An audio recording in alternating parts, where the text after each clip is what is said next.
The topic is self-awareness. Because what I realize is most people do not know who they are.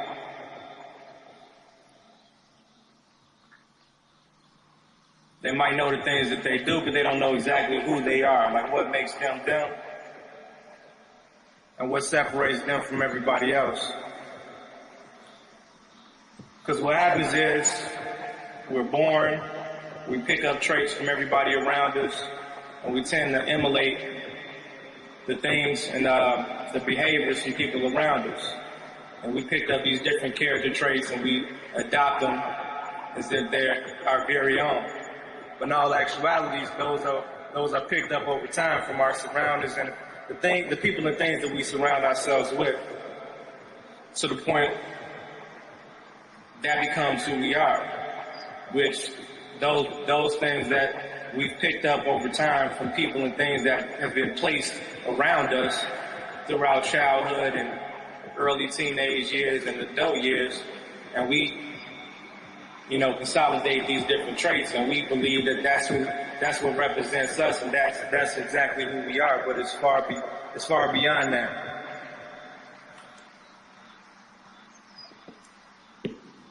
So it's time for us to ask ourselves the honest question: Who are you? Who am I? Why am I here?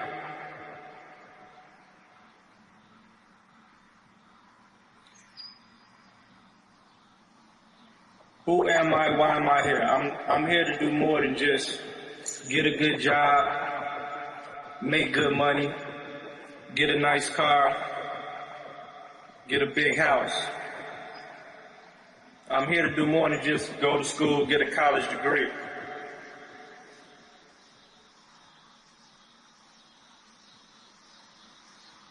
So who are we? So the easy way to figure out, I think, to figure out if you really know who you are, take away all of your the physical items around you, and all of your personal accomplishments. Like take away the car, take away the house, take away the job, take away the PhD, the GEDs, whatever you got. Remove all those things away. Remove the jewelry, remove the clothes, remove the shoes, remove all those things. Now, if I'm able to take all those things away from you, or you walk away from all those different things, and you're left without those things, and if someone asks you exactly who are you and what would you be able to use to identify yourself? Notice there's two different words, your and self. So we get caught into the I, my, yours, his, hers. Yo, that's your car, that's your house. So let's focus in on the subject, I and myself. So what is self? We know I is separate. I is separate from self. At the same time, it's a part of self. The same thing applies to my. But my is used to help identify self. So exactly who am I? I believe I am my personal experience. I am my expression. Anytime I express myself through any type of creative measure, let's say if I'm a painter, a graphic designer, a music producer, or this or that, and many people identify themselves by those different trades, so to speak, and many of us only choose one. Like if you're an athlete, you say, I'm a basketball player. I'm a music producer. But they may be true. That may be true in a small aspect. It is true, because you are that. But in all actuality, if I'm a producer, technically I'm not a producer. I just use production to express who I am. and to express myself in the area of production.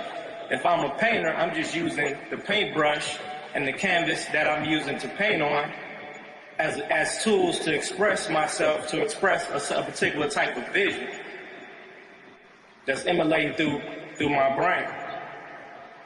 So all these things are just tools to help express I, my, and who I am. But that's not who I am. Those are just things to help identify each other.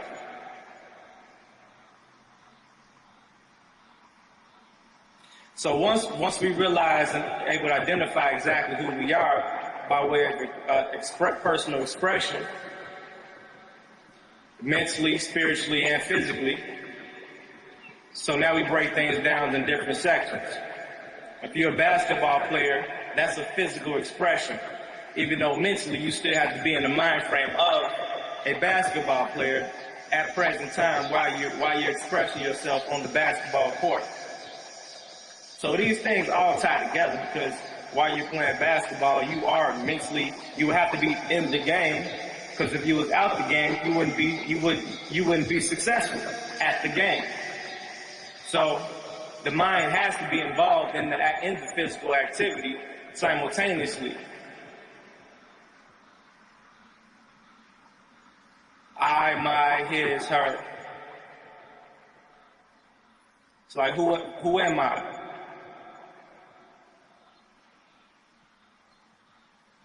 Now, some people use these different things to identify themselves to a degree where they will feel insecure or be put in an insecure position if those things were taken away or removed from their personal possession. And I believe the people that have had experience with losing things, physical things that they obtained in their physical possession over time, like if you're a person that has lost money, has lost vehicles, has lost a home, or has lost items that they have found to be personal possessions that they hold value to.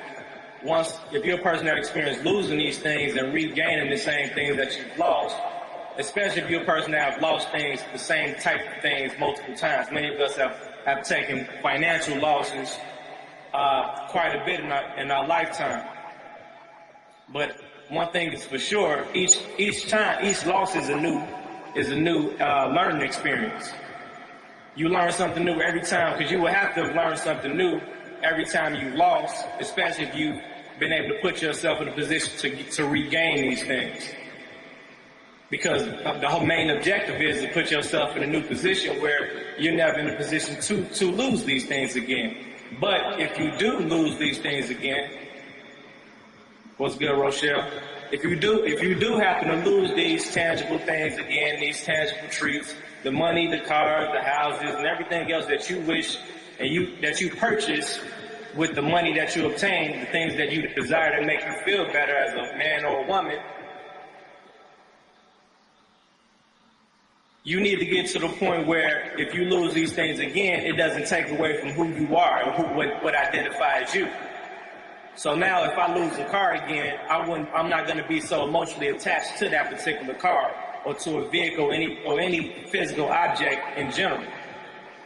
Many of us don't understand that we have attachment issues. So we're attached to things because we use these things to help identify ourselves and express ourselves. And we believe these things are us, even though when you obtain physical objects, we are supposed to make these things ours. Just like if you move into a home or a house, you could be two types of people. You can decide to be a person that's going to move into this house and live in it as is, or you can be the type of person that's going to add character and value to that property. You're going to express yourself. You might paint the walls. You might add a fence. You might keep the grass well cut and trimmed. You might, add lightings and fixtures and stuff like that. All those, now it's for the house, but in all actuality, when a person looks at that house and the things that you've added to that house, what we're doing is we're experiencing your expression, and the expression that you use the house side to express yourself through, which still back identifies you. So ultimately, it's not the items that identify you, it's the expression. So we go back to the magic question again. Who exactly are you? Who are you? Why are you here? What is your main objective? I believe our objectives are too low. We believe we're raising the bar high by saying, hey, I want to make lots of money.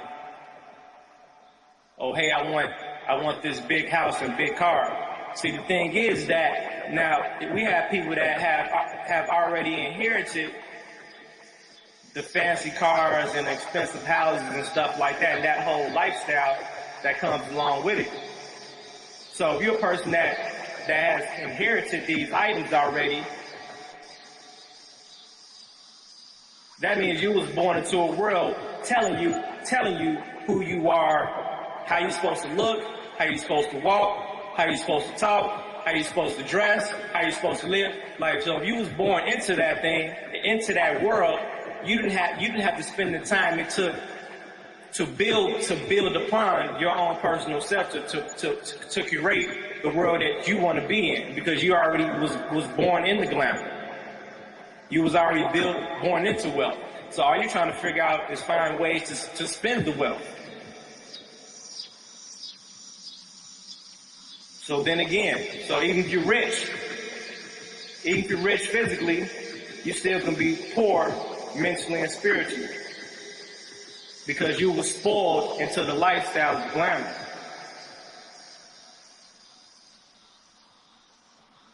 So we go back again and ask ourselves, who are we?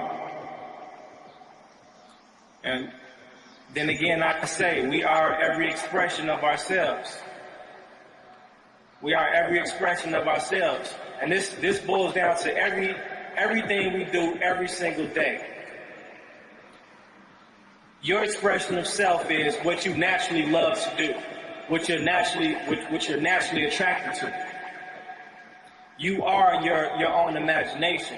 But the thing about imagination is that the older we get into adult years and stuff like that, the more we lose the power of our imagination, because imagination becomes, we look at imagination as being something that a child would have.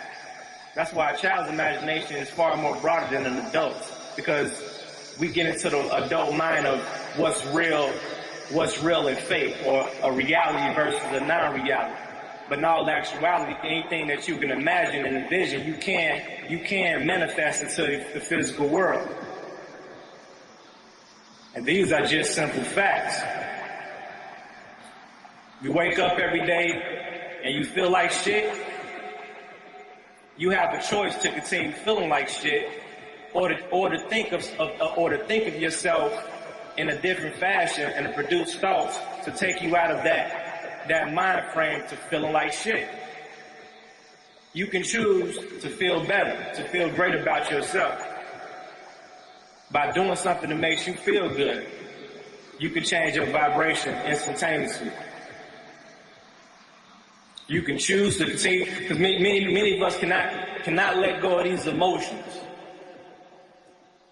And a lot of times we use people to as an excuse to feel a certain type of way. He did this, she did that. He said that, she did this. Those are facts. But the reality, so we need to understand how to separate facts versus reality. It's a fact that he did that or she did that, but it's also a reality that we can choose how we choose to deal with that situation, or how we choose to allow ourselves to feel about that situation. Now, because we are human beings, so they say, we have these things called emotions. So our initial emotion may strike the chord of anger, but the second that we feel that emotion, resonating from that root chakra, we have a choice and the power to redirect that energy. Redirect and reject, or to transmute and to transform that negative energy into a positive. And these are just facts.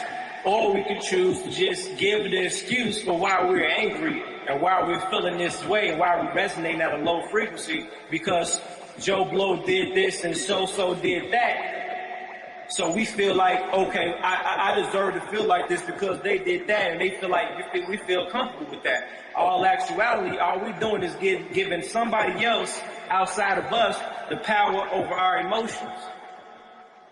If a person or a thing can control your emotions, they can, in essence, control you. Everybody knows it's a bad idea to make decisions under emotion. You never want to make emotional decisions with anything. So I would think it'd be safe, it'd be on the safe side and put you in a more of a controlling position to manage your personal emotions. And a lot of times when you express this, that concept to people, they automatically think like, oh, you're supposed to develop yourself into a person that doesn't care about something. See, that's a misinterpretation and understanding.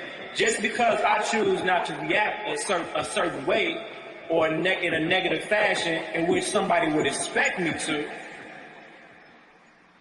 doesn't mean I don't care. Caring is one thing. That's a fact. I can care. I care first, but now I'm choosing how I would like to react based on how I want to feel. And I don't want to give anybody the power to influence my reactions, so I can't give anybody the power to control my emotions.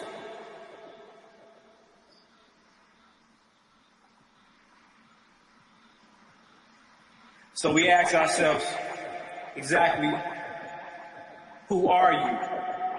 Who am I? And it needs to be exactly who you say you are, but not who you say you are. Because a lot of people say different. See, so we get to people that misinterpret that analogy too. It's not just because you say you're that. It's because you're being that. You're being what you're saying. You're being that. See, I say that to say because I use the example of in today's age, we have a lot of people out there that call themselves like, oh, I'm a boss. I'm a boss. I'm a boss this. I'm a blah, blah, blah, blah, blah. You know what I'm saying? Yes, you can say you're a boss all day, but are you actually a boss? Does your character and the things that you do put you into the category of bosshood? Or are you just talking? Are you just talking boss shit? Are you really in the position of power? Because you put yourself there. I'm not talking about being the person that somebody else puts you in that position, so you wanna use, abuse, and manipulate the power that's been given to you. Or did you really put yourself in a position of power where you have full control over that position? Meaning, no one can X you out. And then, see, a person that truly has power can put other people in positions of power. And a person that really has power is a person that can securely put a person in a position of power that has just as much power or potential of power that you have. Because we have a whole nother level of person in power. Many people in power, the type of person that people are that get into power, the majority are people in power that will feel insecure when surrounding themselves around other people of power, because those are people that obtain some type of power in a certain sector of life, and they want to maintain that power, so they don't want to bring anybody in the mix that can possibly interfere with that particular power and move them out of that position. That's why if somebody ever had a job or whatever, and you come in straight through the door, expressing yourself honestly, and a person sees your value that's in a higher position than you, and you know you have every potential to be in that position and higher, they will foresee your destiny before you do, if you're not paying attention to yourself and the people around you. And these same people would place themselves in position of being a roadblock to your success in that particular instance, because they see like, oh no, if this person get in here and start doing this and that, they gonna overshadow me. See, so in essence, the point of me saying that is, that proves the fact that we have many people that have positions of power, so to speak, but they are actually weak individuals.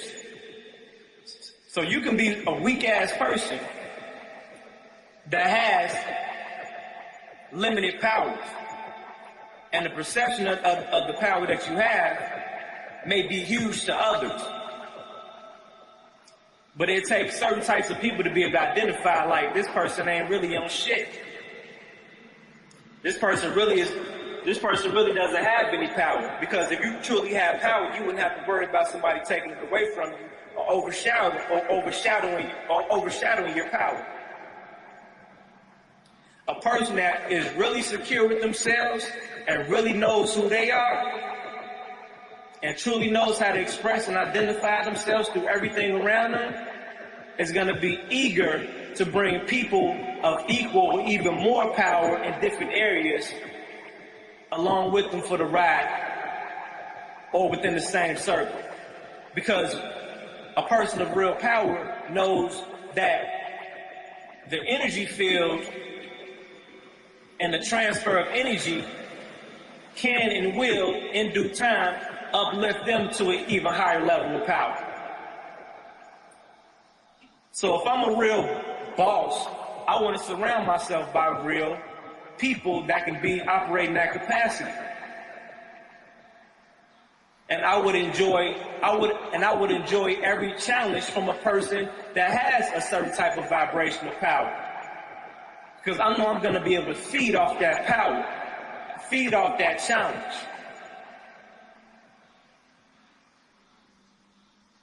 Only a weak-ass person want to be surrounded by weak-ass people, or people that I wouldn't even call them weak. You have some weak-ass people out here, but people that are just yes men. They're just, okay, yeah, people that you just tell what to do, they just do it and don't ask no questions. So weak people in power want to surround themselves by people that they could just do this, do that, and they gonna do it. They not gonna surround themselves around no one that's gonna give them a good challenge. I'm not talking about surrounding yourself around morons that just challenge things for no apparent reason because they have some type of insecurities within themselves. So they just challenge any little thing just for the hell of doing it. I'm not talking about those type of people. I'm talking about people that challenge the person within you.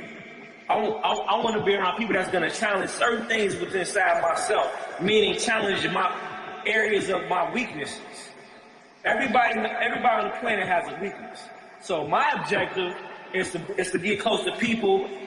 It's to naturally attract people that's going to enhance my strengths and challenge my weaknesses. That's how you become more powerful. But only a person that truly knows themselves is going to even feel safe for doing some stuff like that. Those are just facts. See who we got on here right now.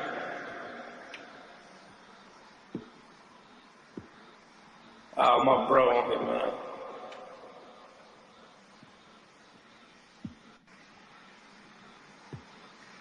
We got D on the line. Let's see who's gonna pop in.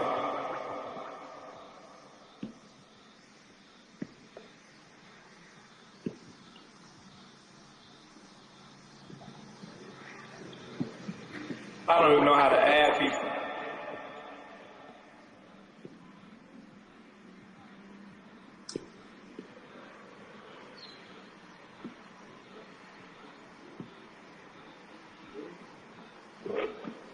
Can't brain. So yeah, that's my thing. I'm only saying this because I know many people won't admit it, because many people suffer from these conditions. Most people in this world do not know who the fuck they are at all. They have no clue. They have no clue who they are.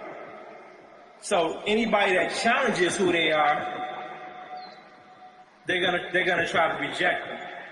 Because part of the journey of figuring out and finding self within self can be a very dark place. And it is a dark place because inside of that dark place, you're gonna be faced with your deepest and darkest fears. In this present life and the previous lives that you lived before. And that's for people that understand that you existed before this present time, and you never will cease to exist, because your energy will never cease to exist. Your spirit will never cease to exist.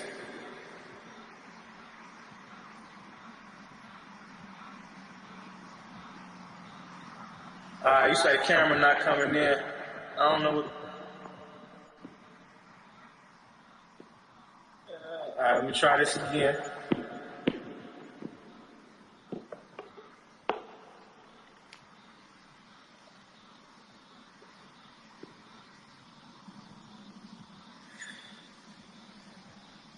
So yeah, see if somebody gonna pop in. I'm better with dialogue. Andrea, what's goody? What's up, Raymond?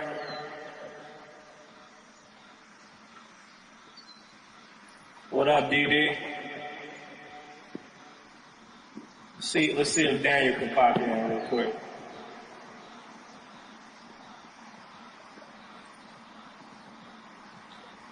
Greetings, Andrea. Greetings.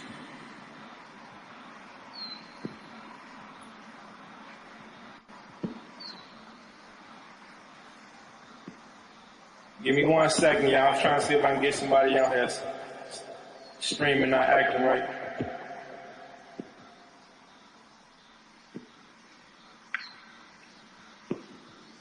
But yeah, man, it's all about power. I'm not talking about the greedy power. I'm talking about the power of self, the power within ourselves. You know, the power that we all possess. I don't believe nobody necessarily nobody holds the potential of being, more powerful than the next person. Everybody, it's like an equal opportunity. I mean, you can be as powerful as you truly know that you are and exercise. But you have to do the proper things to operate in that capacity.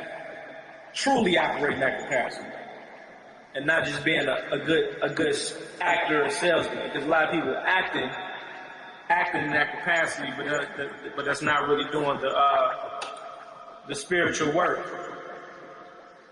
This particular power is all manifested mentally and spiritually, and that's a dark place for many people.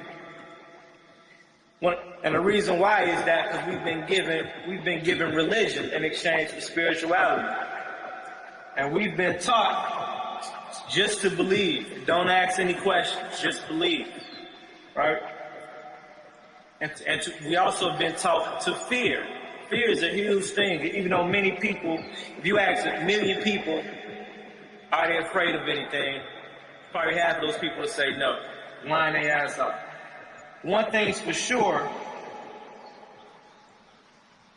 about 95% of these people in this world are all afraid of one thing, afraid of self. Because self is the person that you're looking at through the mirror. It's not the outskirts, the face, the body, none of that. Like they say, the eyes are the windows to the soul. It's that person that's deep inside, past them eyelids, them pupils. Because you will have to understand that in order to understand the light, you have to go through the darkness. There's no avoiding the darkness.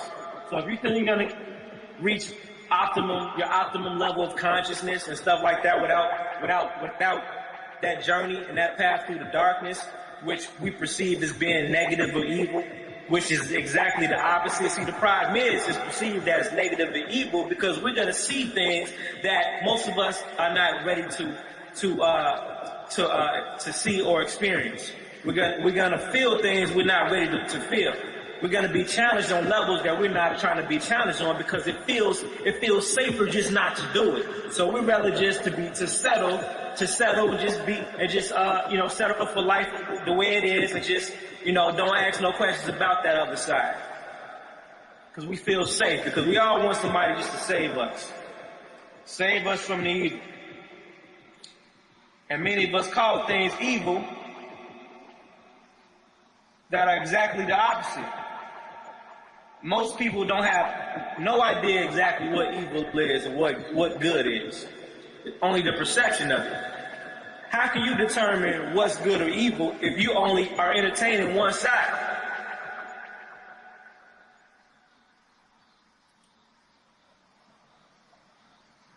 Everybody on the planet has their demons. Everybody has their demons. Majority of the planet have shoved those demons deep inside some dark closet. And everybody knows it. And many of us are able now to feel your inner potential in life, spiritually, mentally. A lot of us you feel it in your gut and your soul, how powerful you can be. And you already have insights on the things that you can do to enhance that power and connect to that power within self. But we just don't do it because of personal insecurities. Then we give all type of lame excuses. I don't have the time to do this. I don't have the money to do that. Or simply being scared.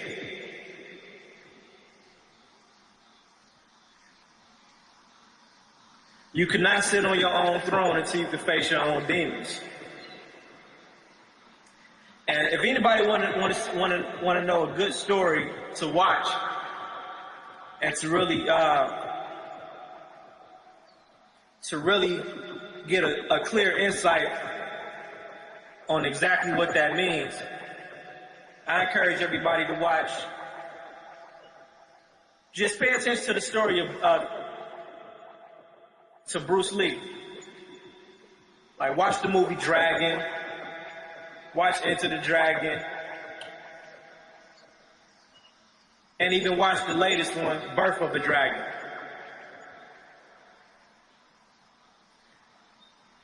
He was telling us years ago.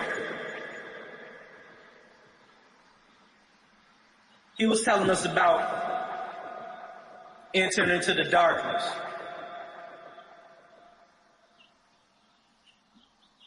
Remember, Bruce Lee was the dragon. So if it's called Enter the Dragon, and the demon that he fought was in the darkness, that means that the dragon was also the darkness.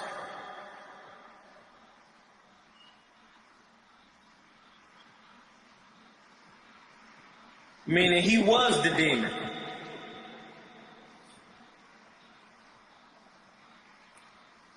That was a battle between him and his higher self versus his lower self. Period. So at what point are we going to face it? What point are we going to enter the dragon?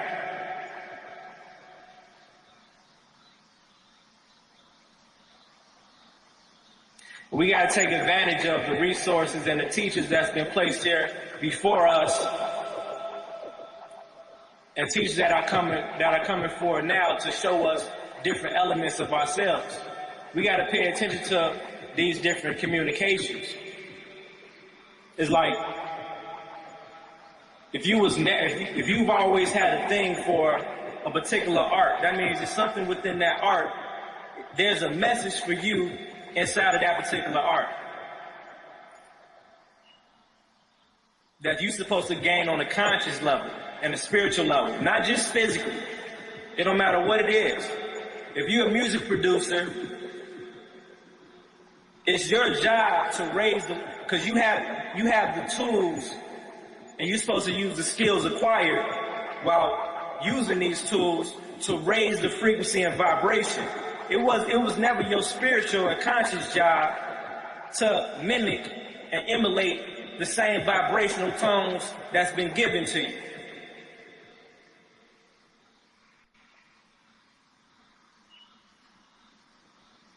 What makes you great by emulating the same shit, the same sound, the whole world is vibrating on? Your job being a producer, which is also a creator. As a creator, you're supposed to create and recreate from something that's old into something that's new, but not just a new sound in essence, a new vibration. The instant you change your vibration is the second you would change. You will change your frequency.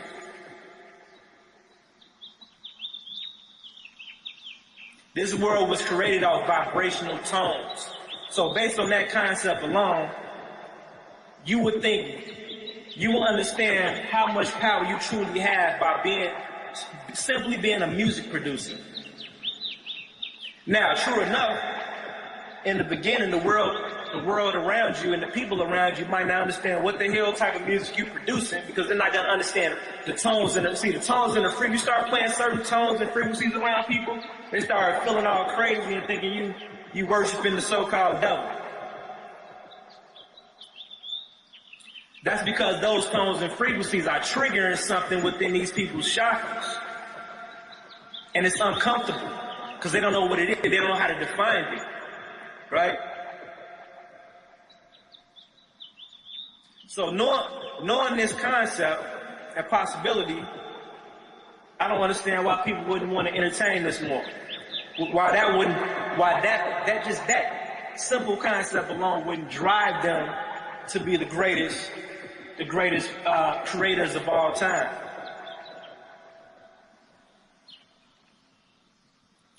Yeah, you say the average person is held back because of they're mentally trapped in their emotions.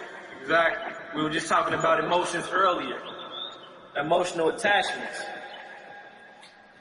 And what's the main thing that keeps us trapped? And so what's the most powerful low vibrational emotion that keeps us trapped in mental and spiritual bondage? It's called fear. So this goes back again, facing our fears and entering the dragon. Because the darkness is the dragon. The beast is the dragon, and the beast is you. Because you always can and will be the superior being, the second you believe it. The second you understand and truly believe mean live. That's why you said a different way, be lived. If you start to live that belief within yourself, that's when you'll start being able to transmit data and communication outside of your cell phone. Because you would have to be very small-minded and extremely unconscious to believe that we weren't communicating before cellular devices. You think before cell phones came out, we wasn't communicating? It's called telepathic communication. You think we wasn't traveling and stuff like that before airplanes and cars? It's called astral travel. And the second we start being so fucking scared and tap into ourselves, we can do shit like that. And then we want to think all this other shit would be so cool. And we would think it's stupid as hell to keep buying all these goddamn iPhones that keep breaking every time we drop it. But those are the things we invest in. The same things, but we invest to all this money to all this stupid shit that we can't transmit ourselves to higher frequencies. We actually are frequency blockers with the fucking Wi-Fi and Bluetooth technology. We ain't got no time or money to put into the shit that's gonna enhance our spirituality and level of consciousness, because we're fucking scared. It's time for us to start facing the facts. We're fucking scared.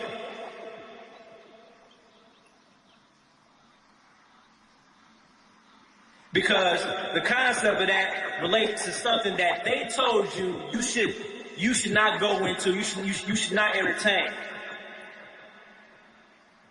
They told you should not read those books. They told you should not understand metaphysics. They told you that. They said, that's the devil. That's what they said. That's the devil. Everything is the goddamn devil. Everything is evil. If it's not Jesus, it's evil. In all actuality, it's a sin for you not to live life every day to become your higher self. That's a sin. That's evil. Because you're not living. Remember, believe, be lived. That's what, because you're not living.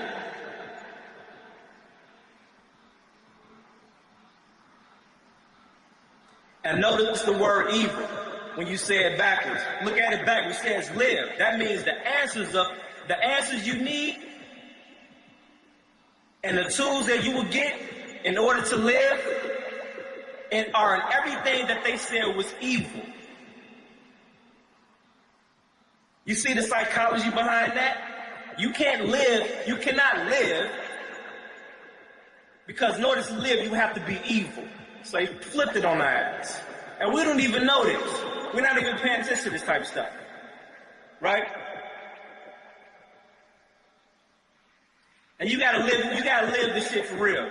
Don't be one of these people that talk that shit when you drunk, but then you still going out living the same damn life every day. Nobody's perfect. But the essence of how you live and the things you do in your life should still reflect that you're fucking living your life. And you're actually living. You're living for yourself and for others. And if you're living for others, that means the things that you're doing within your life of living is uplifting the people around you. Raising the vibrations and frequencies of people that's right around you.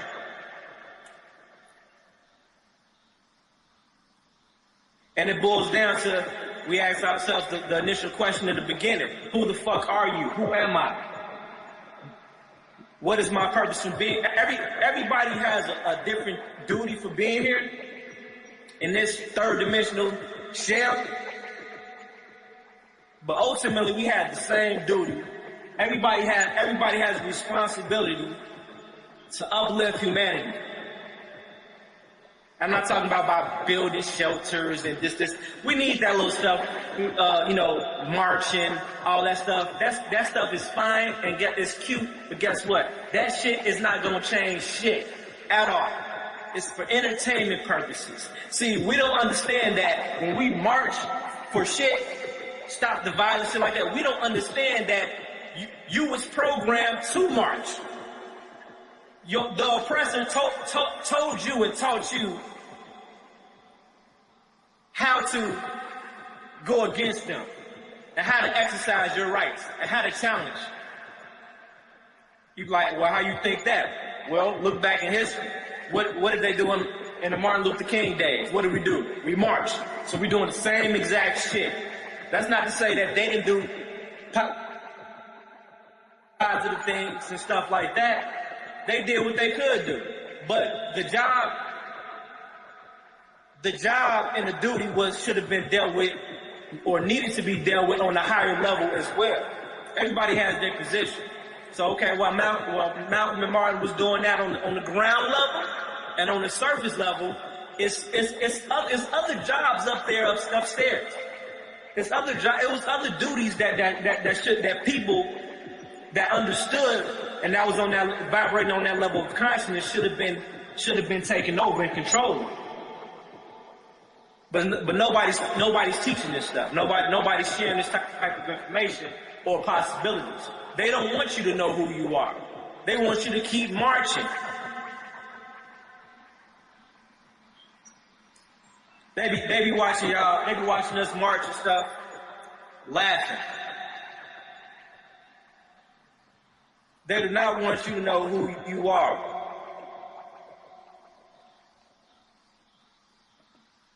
They want you to believe they are the superiors. They want you to believe in things like death. They really want you to believe that you can die, that you can cease to exist.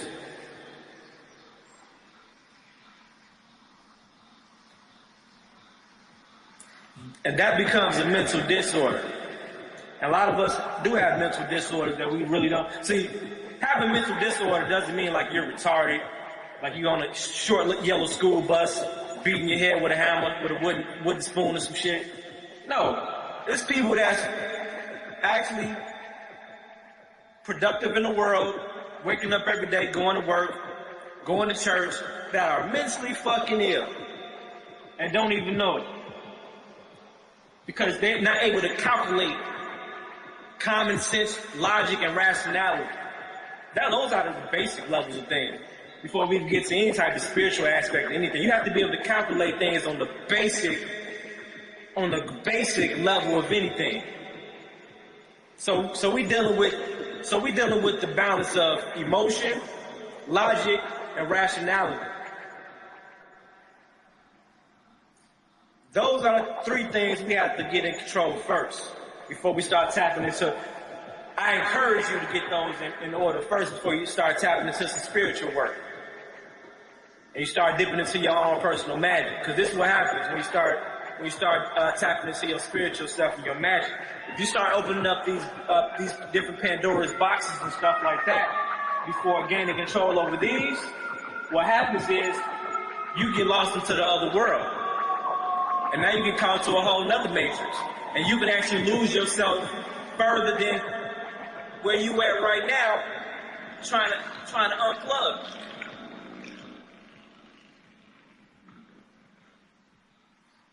Trust me, I've seen it happen. You know, because this is what happens. When we start doing our own personal sorcery and magic and stuff like that, and communicating with the elder gods and goddesses out there that are there for us, that the spirit guides that are accessible for us to communicate with. This is what they're here for. Once we start opening up those chambers and unlocking that door between the third dimension and fourth dimensional worlds and the fifth dimensional world, the people that we directly in contact with, and many of which are people that have already transcended, that was already put in our life before physically, but they cease to exist here physically. These are the people that we have immediate contact with. And then, of course, we have the elders and stuff like that we don't remember ourselves meeting in this previous world or previous existence. But we've met in previous lives. Once you start communicating, once you open up the door to be able to access the entities that are here for us to access and communicate with, that also opens up the door and a gateway for all the so-called demons and the spirits that are out here to possess you and to repossess you. When I say repossess you, I mean repossess your soul in order to control your mind and your body. Understand that. Understand that. And repossession of the mind and the body and the soul doesn't have to be extremely dramatic, like on some exorcist type shit. We have people right here, right now, today. I know some actually that have been repossessed, and they're still functioning. They still answer with the same name and stuff like that. Some actually changed the names, but still answer with the same name and stuff like that. Still have similar traits of the old person, but if you really pay attention, you realize they're a completely different person.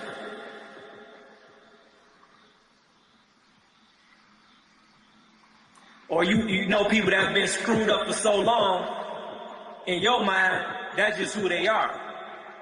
But you didn't realize the before and after when they were actually so-called themselves.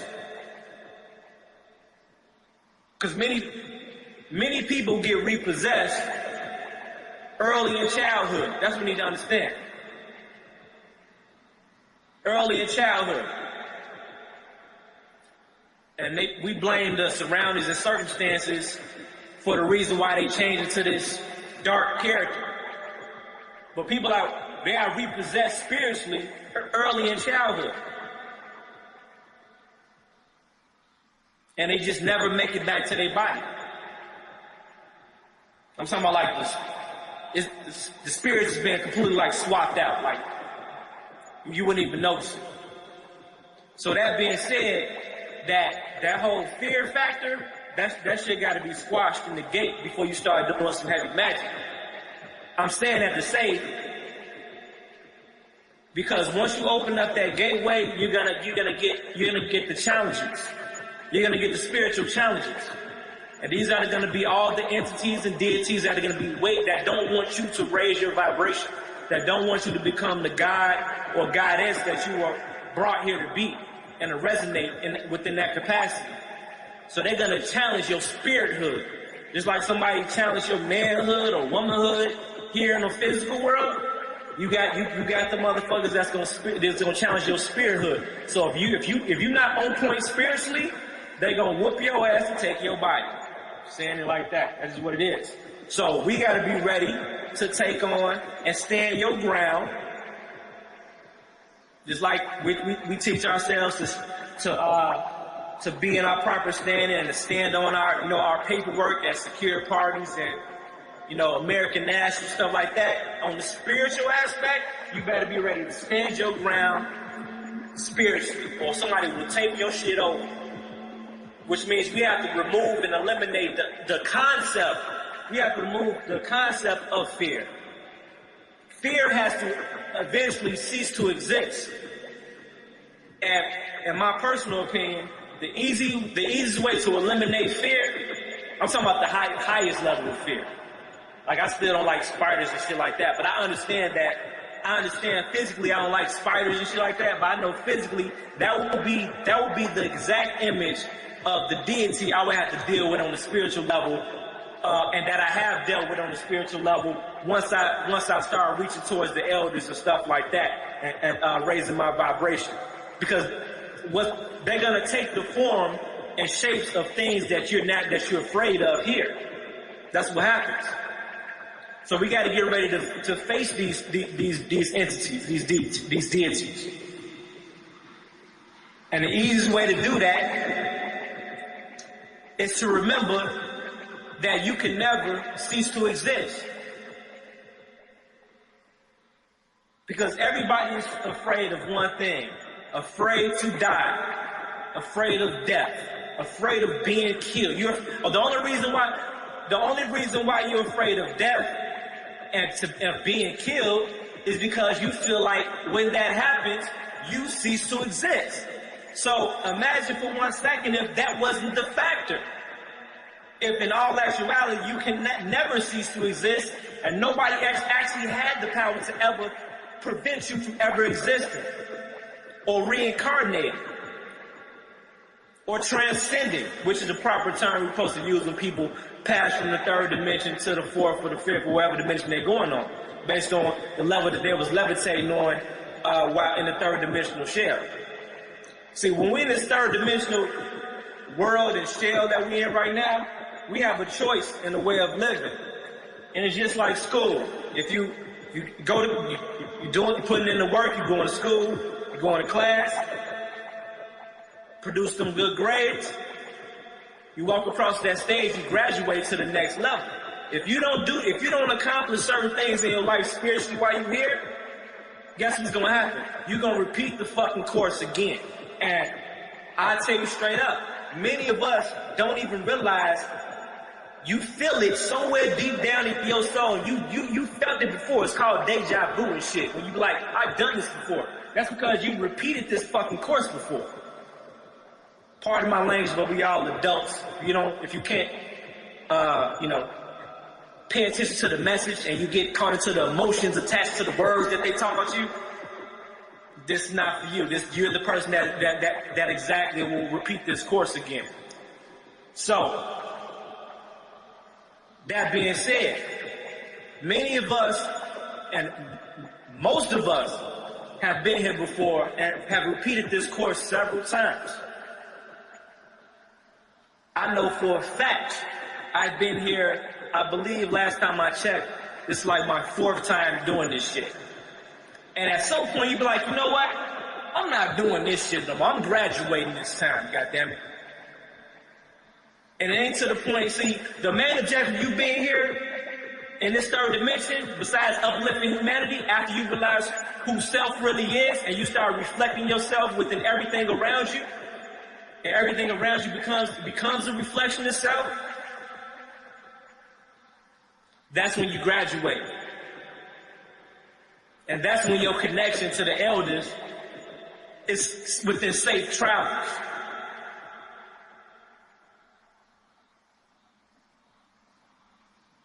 And if you want to know the safe way to start practicing your communication with the spirit world or entities within the spirit world, stop cutting off your communication with the people, with family and friends that have been here and have transcended. You should never accept or say that those people have died. If somebody asks you such, oh, he died such and such day, or she died such and such day, or she dead, or she. The second you say that and you believe it, you just cut off your communication. You cut off a direct connect to the other side. There's no way in hell I'm gonna cut off my connects. I'm not gonna cut off my connects here. That's like me cutting off my resources and my lifelines here. Why would I connect? You know how stupid that is? To cut off your connections to the other side, to the other dimensions.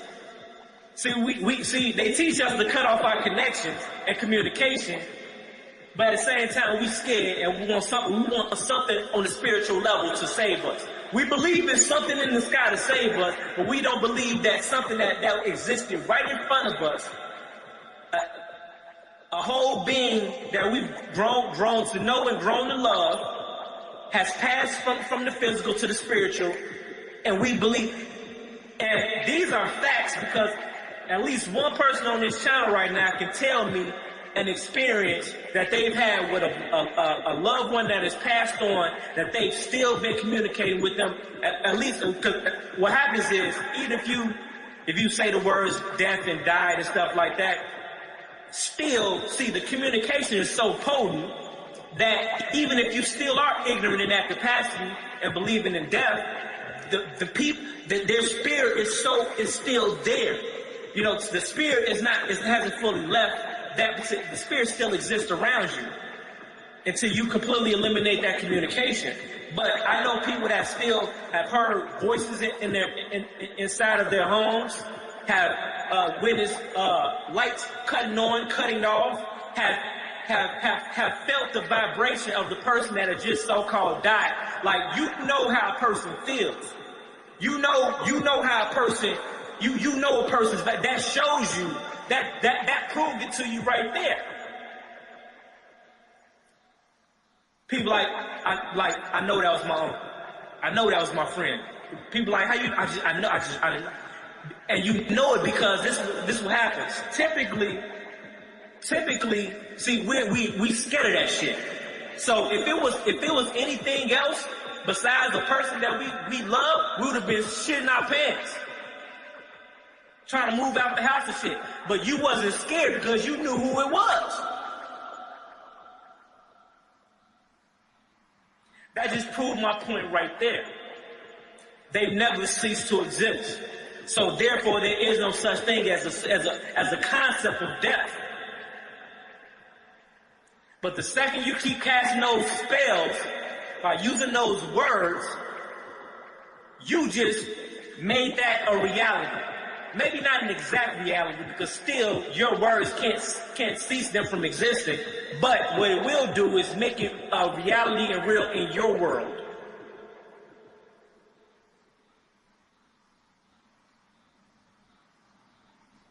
So don't cut off ties of communication with the people that should be right there acting as spiritual guides in our lives while we still living in this third dimensional plane. There's a lot of magic and a lot of protection that's supposed to be done while you're still on this journey.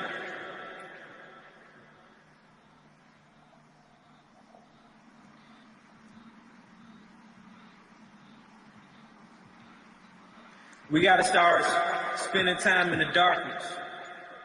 Cut the fucking lights off. Everybody's scared of, look, it's funny. Everybody's scared of silence and darkness. And I know everybody's ego initially, pride and ego initially says, I ain't scared of the dark. I ain't scared of it. Yes, the fuck you are. You're scared of it until you push yourself out of that mind frame. Because once those lights are off and you're by yourself, you in that room, there's a huge sound called silence that we are not accustomed to.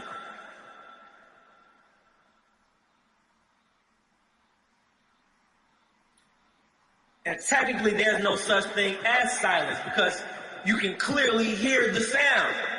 You hear the vibration, and you can feel the energy of the world. Like right now, I can feel the earth right now, outside. I don't see none of the birds and the crickets or nothing like that, but I hear them and I can feel it. I can feel the earth because the wind is blowing, the trees are moving.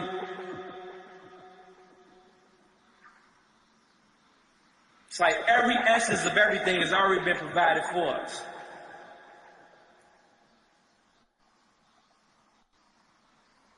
On every aspect to survive. Food, water, everything we needed already has already been provided by the first absolute truth, what we all can guarantee is absolute truth. The fucking earth. And the closer we pay attention to her, the more we will understand who we are.